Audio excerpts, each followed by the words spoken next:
Hi everybody, welcome to ceramics.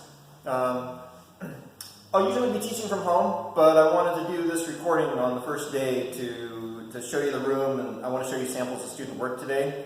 And what I want to do first is give you just a real quick overview about the basics of ceramics. I want to tell you as much as I can about ceramics in just several minutes. So first of all, what is ceramics? Ceramics is essentially decomposed volcanic rock. And because the world's basically made out of volcanic rock, we find ceramics or clay everywhere around the world in huge quantities. It's the most abundant resource we have for making things out of. And just so you know, I love clay. I just find this to be an amazing material. So next up, who makes things out of ceramics? Because it's found all over the world, basically people everywhere in the world have been making things out of ceramics for a really long time. The first indications of recorded civilization date back about 5,000 years. Ceramics artifacts have been found dating back 20,000 years.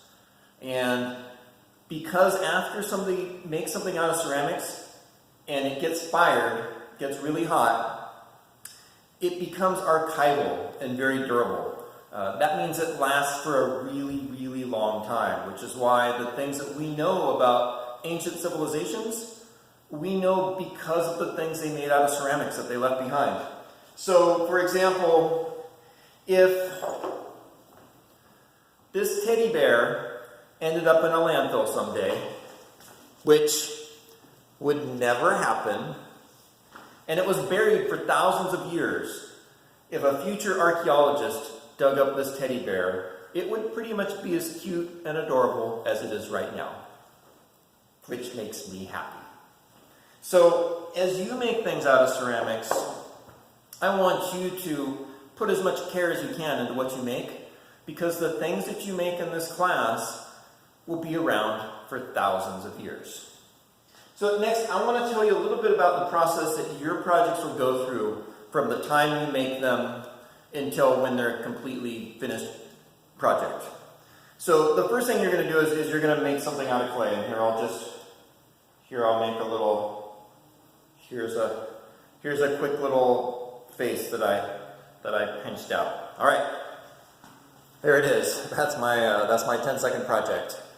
After we make something out of clay, we let it dry out completely. But when you're making things at home, I want you to keep it wrapped up really thoroughly and try not to let it dry out at home, because when you transport it to school, and I'll have you come and I'll collect things by having you bring them by the lunch line at school so I can fire them for you, they will transport more safely if they're not totally dry. Once they totally dry out, they become really fragile. So after you make something, keep it wrapped up so it doesn't dry out, bring it to school, and then I'll dry it out here at school, and I'll put it in the kiln for you. Now, a kiln is sort of like an electric oven. We have electric kilns, only it gets a lot hotter. So when we put things in the electric kiln, it gets raised to a temperature of about 1,850 degrees. It takes about 12 hours to get that hot, and it takes about 24 hours to cool off again. After the clay comes out of the kiln, it has gone through a chemical transformation. So we still call it clay, but really on a molecular level, this is a different material now. This is what we call bisque-fired clay. If you clank it together, you can hear it makes a different sound than it would if it were dry clay. If I make something out of dry clay and I put it in a bucket of water, it'll turn into just liquid clay. It will completely dissolve pretty soon, a day or so. But if I put this little bisque-fired ceramics pig into a bucket of water, it could sit in there for thousands of years and it would still be this little pig. All right. So after this pig has been bisque-fired, it's fired the first time, we put it into a bucket with a liquid material in it called glaze. And it's made up of some minerals and clay and silica. And we dip the material in glaze. I'll probably do that for you this year. And then we put it in the kiln again. The second kiln firing is called the glaze firing. Again, it takes about 24 hours, only it reaches a higher temperature of about 2,150 degrees. And when it comes out of the glaze firing, it'll have the smooth, glassy-like surface that are on these projects here. So that's basically the process from start to finish when we make something out of clay. The next thing I want to do is I want to talk to you about the different methods we use in this class when making things out of clay. And then I want to show you samples of student work. So before I do, I've got my hands kind of dirty, and I just want to mention, whenever I start working with clay, and something I want you to do at home, is before you start, get a big bowl or a small bucket of water and a sponge. Hopefully you got sponges I sent home. Because when clay gets on your hands, and especially if the clay's, kind of wet, your hands will get covered in clay.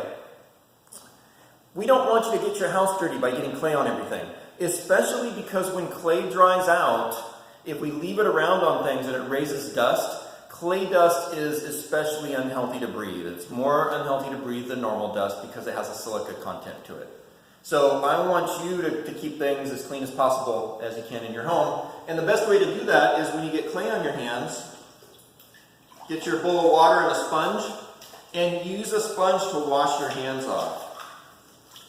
And you want to try to look at your hands and really get them as clean as you can with the sponge before you dry your hands. That way you're not just wiping clay onto your towel, because clay will dry on the towel, and then as the towel moves around, that will also create dust that you don't want to breathe. So look at your hands, make sure they're nice and clean, wipe them off on a towel. By the way, I actually like an old t-shirt better than a towel. When clay does get on a terry cloth towel and it goes to the washer, it doesn't come out that well. So either use an old towel you don't really want anymore, or use a t-shirt. All right. So the first method for making things out of clay is just to squish the clay around into some form that you like. And so kind of like the last one, here I'm going to start making like a little face with little hair coming up off it. I'm not spending a lot of time on this. Okay, when I just squish clay around into a form, that's called modeling out of clay. And clay is referred to sometimes as having the characteristic of being plastic. That doesn't mean like plastic, the material plastic that so many things are made out of. The material plastic has the quality of being plastic, which means it can be modeled into a new form, and then it retains that form. And clay has an amazing ability to do that. It's really easy to push it around and turn it into different forms. When we model things out of clay, we need to make sure that what we modeled is not too thick when we're done.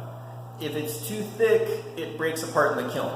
So when we model things out of clay, we either need to scoop the excess clay on the inside, or we need to make things that are small enough to be fired without doing that, which usually means like less than ½ inch thick. We're usually shooting for about ¼ inch thick when we make things. So here's a couple examples of things that are modeled out of clay. Here's a little mermaid. This is just solid clay. It was modeled, and I like it. So that was modeled out of clay. Here's a couple hands. This is a project that we'll do. We'll be making your hand out of clay during the year.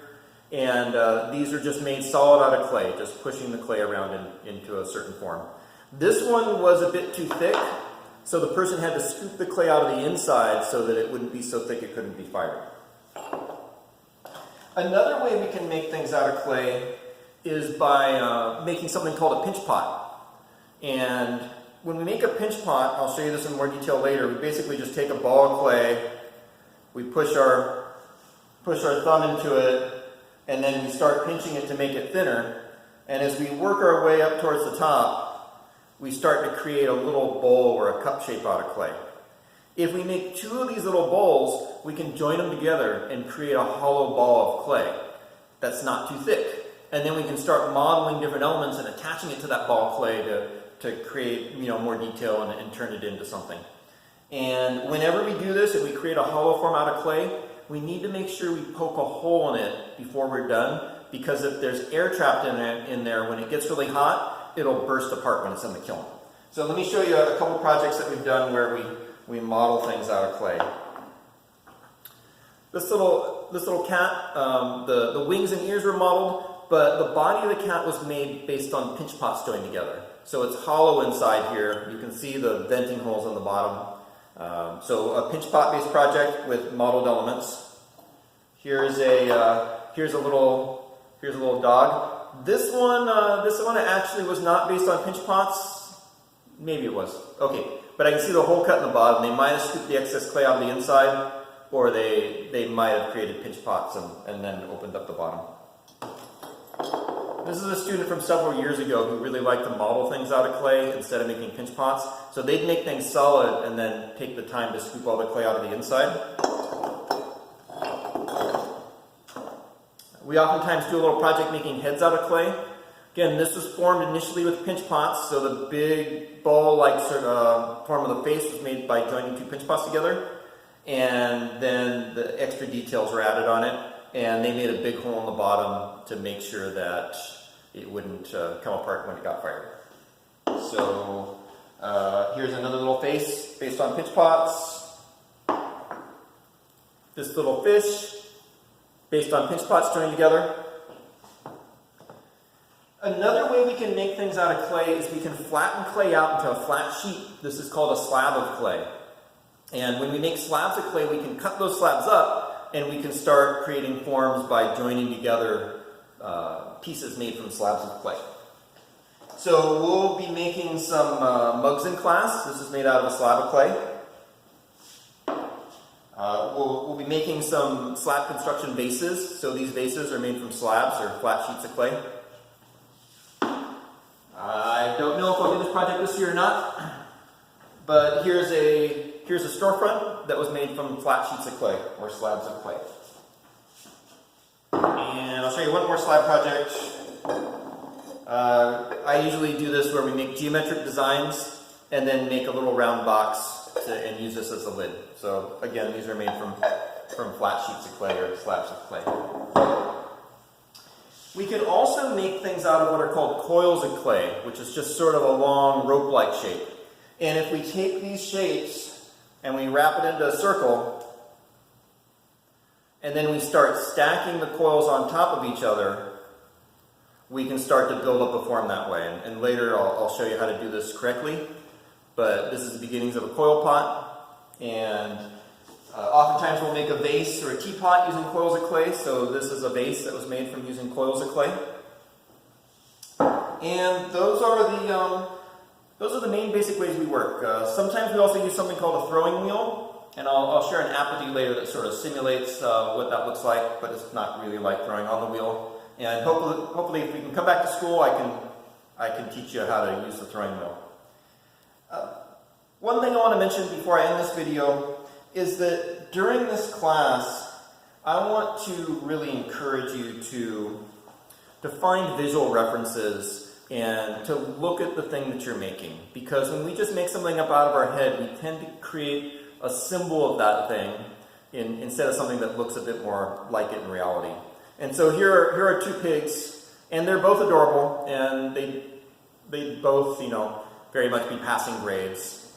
But notice on this pig, the person really observed the form of the pig. They added details, the shape of the legs, the shape of the snout of the pig, its ears. And this is a very cute little pig that was made just out of someone's head without observing those details. And they're both cute, and I like them both. But I do want to encourage us to really work from visual references. I'll show you one more example of somebody who continued to practice after high school, and they brought back one of their little animals to me. And this is someone who did a really fine and detailed job. And I'm not expecting this level of accuracy from first year students, so I don't want you to feel intimidated. But I just want to mention that one of the things I really love about clay is that somebody of any age who's just starting can make something adorable out of clay. But unlike a lot of things where once we practice it and we learn it and we kind of get as good as we're going to get at it, working with clay is something that we can practice and get better at our entire lives. And I'm hoping that, like myself, you will get hooked on clay, and that it'll be something that you'll want to do for the rest of your life. So welcome to ceramics. Next little video I'm going to talk about grading and some of this stuff, but I'll go ahead and end this one and start a new video.